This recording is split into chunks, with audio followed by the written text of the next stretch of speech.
শিক্ষার্থীরা তোমরা কেমন আছো? আশা করি সকলেই ভালো আছো, সুস্থ আছো, নিরাপদে আছো।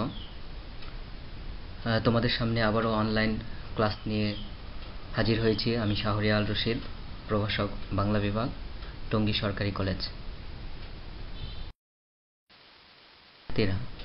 আমাদের আজকের অনলাইন ক্লাস বাংলা বিভাগের স্নাতক সম্মান তৃতীয় বর্ষের ছাত্রছাত্রীদের জন্য। আমাদের আজকের অনলাইন ক্লাসের বিষয় বাংলা রম্য রচনা ও ভ্রমণ সাহিত্য। তৃতীয় বর্ষের সিলেবাসে বাংলা রম্য রচনা ও ভ্রমণ সাহিত্য বিষয়ক একটি কোর্স রয়েছে, যেখানে বিভিন্ন রম্য সাহিত্য ও ভ্রমণ সাহিত্য সম্পর্কে পাঠদান করা হয়। তারই অংশ হিসাবে আজকে আমরা বঙ্কিমচন্দ্র চট্টোপাধ্যায়ের কমলাকান্ত নিয়ে আলোচনা করব। বঙ্কিমচন্দ্র চট্টোপাধ্যায় 19 শতকের বিশিষ্ট বাঙালি ঔপন্যাসিক ছিলেন। বাংলা গদ্য ও উপন্যাসের বিকাশে তার অসীম অবদানের জন্য তিনি বাংলা সাহিত্যের ইতিহাসে অমরত্ব লাভ করে আছেন। তাকে সাধারণত প্রথম আধুনিক বাংলা ঔপন্যাসিক হিসাবে গণ্য করা হয়। বঙ্কিমচন্দ্র চট্টোপাধ্যায়ের জন্ম 27 জুন 1838 সালে উত্তর 24 পরগনার নৈহাটির কাঁঠালপাড়া গ্রামে। তার ছদ্মনাম ছিল কমলাকান্ত। তিনি বঙ্গদর্শনের প্রতিষ্ঠাতা সম্পাদক ছিলেন। তার আদিনিবাস হুগলির দেশমুখতে। পিতা যাদবচন্দ্র চট্টোপাধ্যায় ছিলেন হুগলির ডেপুটি কালেক্টর। 5 বছর বয়সে কুলপুরোহিত বিশ্বম্বর ভট্টাচার্যের কাছে বঙ্কিমচন্দ্রের শিক্ষা জীবনের হাতেখড়ি। পরে মেদিনীপুরে হুগলি কলেজে ও কলকাতা বিশ্ববিদ্যালয়ে তিনি পড়াশোনা করেন। কর্মজীবনে শুরু হয় সরকারি চাকরি দিয়ে। বঙ্কিমচন্দ্র প্রথমে ডেপুটি ম্যাজিস্ট্রেট ও ডেপুটি কালেক্টর হিসাবে তার কর্মজীবন শুরু করেছিলেন। বঙ্কিমচন্দ্র চট্টোপাধ্যায় ধর্মগ্রন্থ গীতার ব্যাখ্যাদাতা হিসাবে এবং সাহিত্য সমালোচক হিসেবেও বিশেষ খ্যাতিমান ছিলেন। তিনি জীবিকা সূত্রে ব্রিটিশ রাজের কর্মকর্তা ছিলেন। তিনি ছদ্মনাম হিসাবে কমলাকান্ত নামটি বেছে নিয়েছিলেন। তাকে বাংলা সাহিত্যের সাহিত্য সম্রাটও বলা হয়ে থাকে। তার উল্লেখযোগ্য গ্রন্থের মধ্যে উপন্যাস হচ্ছে দুর্গেশ নন্দিনী, কপালকুণ্ডলা, মৃণালিনী, বিষবৃক্ষ, ইন্দিরা, চন্দ্রশেখর, রাধারানী, রজনী, কৃষ্ণকান্তের উইল, রাজসিংহ, আনন্দমঠ, দেবী চৌধুরানী ও সীতারাম ইত্যাদি। তার প্রবন্ধ গ্রন্থগুলোর মধ্যে কমলাকান্তের দপ্তর, লোকরহস্য, কৃষ্ণচরিত্র, বিজ্ঞান রহস্য, বিবিধ সমালোচনা, সাম্য, বিবিধ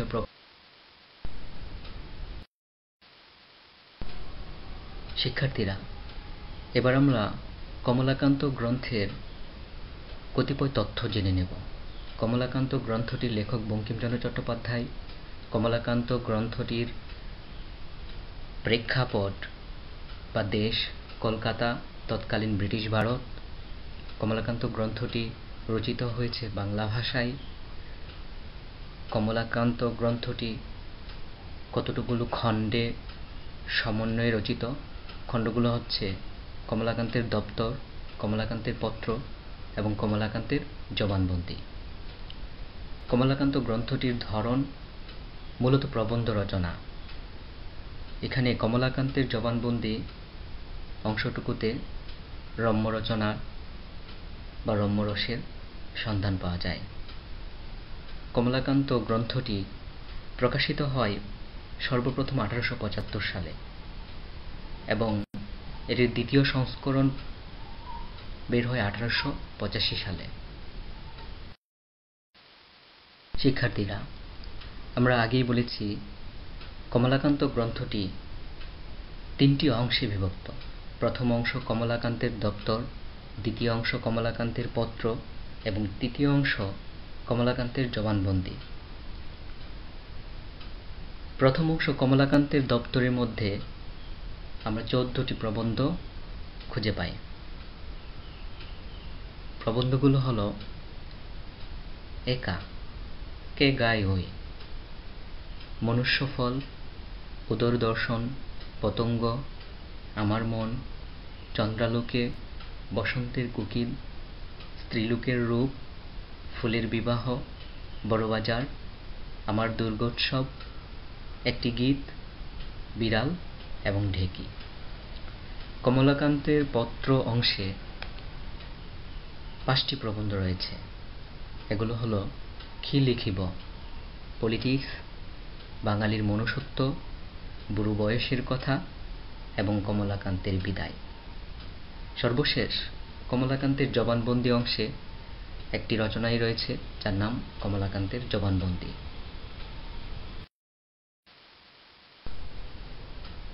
বঙ্কিমচন্দ্র চট্টোপাধ্যায় রচিত একটি ব্যতিক্রমধর্মী প্রবন্ধ সংকলন হচ্ছে কমলাকান্ত।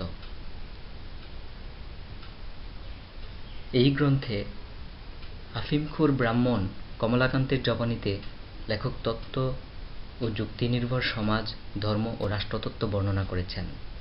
গ্রন্থটিকে বঙ্কিমচন্দ্রের অন্যতম শ্রেষ্ঠ রচনা বলেও অভিহিত করা হয়। কমলাকান্তের দপ্তর গ্রন্থের প্রথম প্রবন্ধটি হচ্ছে কে গায় ওই। প্রবন্ধটির মূল ভাব হচ্ছে সাংসারিক জীবন প্রবাহ। এখানে তিনি সাংসারিক জীবনের গতি প্রকৃতি ও ভালো মন্দের চিত্র তুলে ধরার চেষ্টা করেছেন। দ্বিতীয় প্রবন্ধ হচ্ছে পতঙ্গ। এ প্রবন্ধটি অত্যন্ত বুদ্ধিদীপ্ত এবং উপভোগ্য। এখানেও সংসার বিষয়ক বিষয়বস্তু আলোচিত হয়েছে। আমার মন প্রবন্ধে পরোপকারের কথা বলেছেন বঙ্কিমচন্দ্র চট্টোপাধ্যায়। তার চন্দ্রালোক প্রবন্ধে ইংরেজদের নিন্দা করা হয়েছে। স্ত্রীলোকের রূপ প্রবন্ধে লেখক স্ত্রীলোকদের বাহ্যিক রূপের চেয়ে তাদের গুণের সর্বাধিক গুরুত্ব দিয়েছেন। বড়বাজার প্রবন্ধে লেখক মানুষের স্বার্থপরতা ও ঠগবাজির চিত্র তুলে ধরেছেন। বিড়াল প্রবন্ধে তিনি ধনী দরিদ্রের বৈষম্য তুলে ধরেছেন। ঢেঁকি প্রবন্ধে সমাজের শোষক ও অত্যাচারীদের বঙ্কিমচন্দ্র ঢেঁকির সাথে তুলনা করে তাদের স্বরূপ উন্মোচন করে দিয়েছেন।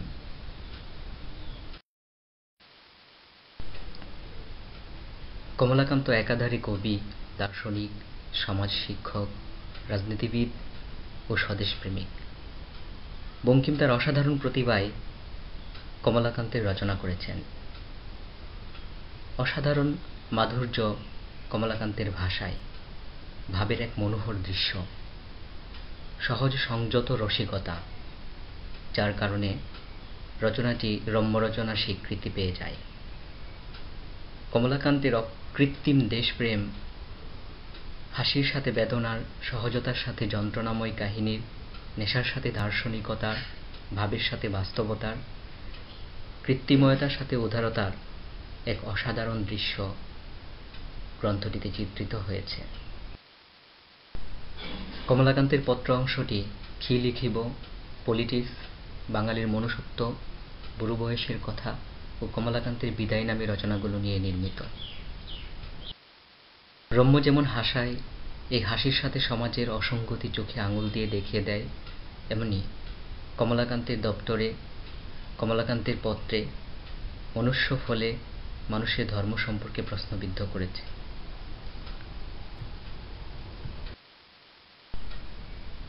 পলিটিশিয়ান প্রবন্ধে কমলাকান্ত বুঝতে পারে কুকুর হলো সবথেকে বড় পলিটিশিয়ান।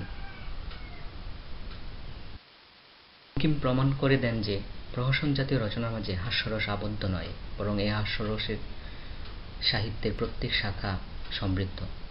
এছাড়াও আরও বাস্তবধর্মিতার দেখা পাওয়া যায় তার রচিত রম্য রচনা পলিটিক্সের মাঝে। বাংলা সাহিত্যে আধুনিকতা প্রবর্তনের প্রাণপুরুষ এবং বাঙালির চিন্তার মুক্তিধারার অন্যতম প্রধান রূপকার বঙ্কিমচন্দ্র বাঙালির মনুষ্যত্ব প্রবন্ধে আমাদের মনুষ্যত্বের স্বরূপ উদ্ঘাটন করেছেন। কমলাকান্ত বঙ্কিমের বহু বিখ্যাত গ্রন্থ। বঙ্কিমের মন রহস্যপ্রিয়, কিন্তু সবসময় সস্তা রহস্য তৈরিতে তার মন তৃপ্ত ছিল না। তাই প্রবাহমান সংসার জীবনের গভীর রহস্যের অভ্যন্তরে তিনি তলিয়ে যেতেন। পাগল টাইপের নেশাখোর কমলাকান্তের মাধ্যমে তার অনুচ্চারিত কথাগুলো প্রকাশ পেত, যা তিনি সরাসরি বলতে সংকোচ বোধ করতেন। তাই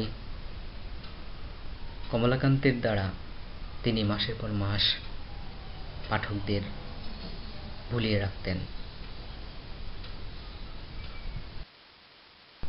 কমলাকান্ত গ্রন্থের সর্বশেষ অংশ কমলাকান্তের জবানবন্দি। একটি উক্তি হচ্ছে, বাবা কার খেতে ধান খেয়েছি যে আমাকে এর ভেতর পুরিলে। এই একটা বাক্য পুরো রচনাকে সামনে এনে দেয়। কমলাকান্তের জবানবন্দি অনেক জায়গায় নাট্যরূপে মঞ্চায়িত হয়েছে। তাছাড়া সবগুলো অংশে লেখক সমাজকে এবং তাতে বসবাস করা মানুষের চরিত্রকে কেন্দ্রবিন্দু করেছেন। হাস্যরসে তাদের কর্মকাণ্ডের অসঙ্গতিগুলো তুলে ধরেছেন, তাদের কার্যাবলীকে প্রশ্নবিদ্ধ করেছেন। কমলাকান্ত একাধারে রম্য এবং ব্যঙ্গ। শিক্ষার্থীরা, আমাদের আজকের অনলাইন ক্লাস এই পর্যন্তই। আশা করি তোমরা এই অনলাইন ক্লাসের মাধ্যমে উপকৃত হয়েছ। তোমরা সকলে ভালো থেকো, সুস্থ থেকো। আল্লাহ হাফেজ।